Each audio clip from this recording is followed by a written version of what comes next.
अस्सलाम वालेकुम नाज़रीन, मैं हूं आपकी होस्ट ज़ोया काजी और आप देख रहे हैं अल सादिया तिबी फाउंडेशन के प्लेटफॉर्म से मुझे। नाज़रीन, कुछ लोगों का मुझसे सवाल है कि हम अपनी शादीशुदा लाइफ को कैसे बेहतर बनाएं। कुछ लोग कहते हैं कि जी अगर मर्द पहले डिस्चार्ज हो जाता है और औरत नहीं होती तो उसका क्या तरीक़ेकार है कि दोनों तरफ से सेटिस्फेक्शन एक जैसी होनी चाहिए। तो आज का टॉपिक हम बाद में डिस्कस करेंगे। पहले मेरे आप चैनल को लाइक करें, सब्सक्राइब करें, शेयर करें, बेल आइकॉन का बटन दबाएं ताकि आपको ऐसी इन्फॉर्मेटिव वीडियोस मिलती रहें। अच्छा, कुछ लोगों का सवाल है कि हमारी वाइफ जो है वो बहुत देर में डिस्चार्ज होती है, कई होती नहीं है, तो क्या प्रॉब्लम हो सकती है। अच्छा, कुछ ख़वातीन को सेक्सुअल एक्टिविटी के दौरान डिस्चार्ज वो नहीं होती, उनके लिए फोर प्ले काम आता है। मतलब आप उसके साथ रोमांस करें, आप उसको उसके जिस्म के सेंसिटिव पार्ट्स को टच करें, देन वो डिस्चार्ज होती हैं। उसमें उनको 1 या 2 मिनट लगते हैं। लेकिन सम टाइम जेंट्स को नहीं पता होता और वो बहुत ज़्यादा कंफ्यूज्ड होते हैं और वो अपनी टाइमिंग बेहतर करने में लग जाते हैं कि हमारी शायद टाइमिंग ठीक नहीं है, जिसकी वजह से हमारी जो लाइफ पार्टनर है उसको डिस्चार्ज होने में प्रॉब्लम है। तो उनकी जो अच्छी खासी टाइमिंग होती है 10-15 मिनट की, वो उसको 30 मिनट पे करने में तुल जाते हैं।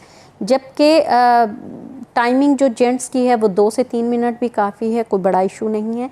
लेकिन वो इस टेंशन में अपनी टाइमिंग की तरफ तवज्जो देना शुरू हो जाते हैं कि पता नहीं उनकी वाइफ को शायद इशू आ रहा है हमारी टाइमिंग की वजह से, इस वजह से वो डिस्चार्ज नहीं हो रही।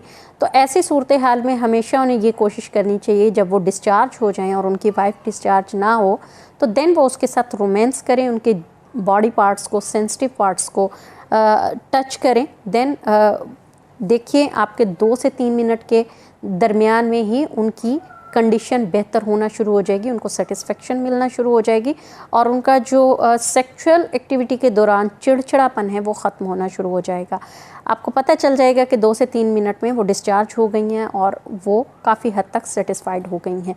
क्योंकि ये एक ऐसा सवाल है कि जिसको करना बहुत ज़रूरी था लोगों का, क्योंकि बहुत सारी लोगों ने अपनी टाइमिंग को बढ़ाने के चक्रों में डिफरेंट मेडिसिन खा के अपना बेड़ा कर लिया है और अब उनकी ये कंडीशन है कि उनको काफ़ी टाइम लग जाता है डिस्चार्ज होने में और ना तो वो ख़ुद डिस्चार्ज होते हैं, उसकी वजह से उनका जो लाइफ पार्टनर है वो बहुत ज़्यादा सफ़र करता है और उसको बहुत गुस्सा भी आता है, वो चिड़चिड़ेपन का शिकार हो जाता है और वो एट द एंड अपने लाइफ पार्टनर को साइड पे कर देते हैं, अपने पार्टनर को किक आउट करते हैं और समटाइम तो रिलेशन ख़त्म होने पर भी आ जाता है, ताकि उनका ये जो बहसो बहसी का चक्कर है, ये जो उनका लॉन्ग टर्म टाइमिंग है, इस वजह से भी कई लोगों को प्रॉब्लम जो आती है वो अपना रिलेशन इसी वजह से ख़त्म कर देते हैं। क्योंकि कई लोगों की टाइमिंग कुदरती बढ़ जाती है, कई लोग मेडिसिन खा के अपनी टाइमिंग बढ़ा लेते हैं।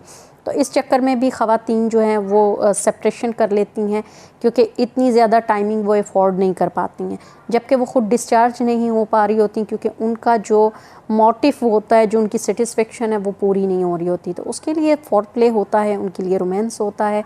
आप कोशिश करें जब आप ख़ुद डिस्चार्ज हो जाएँ तो उनके लिए आप उनको सेटिस्फाइड करने के लिए, उनको डिस्चार्ज करने के लिए उनके साथ रोमांस करें, उनकी बॉडी पार्ट्स को, उनके सेंसिटिव पार्ट्स को टच करें ताकि वो भी सेटिस्फाइड हो सकें, ना कि अपनी टाइमिंग बढ़ाने के चक्रों में डिफरेंट मेडिसिन खाएं ताकि आपकी मेडिसिन की वजह से दोनों को प्रॉब्लम हो और आपके रिलेशन पर कोई असर पड़े।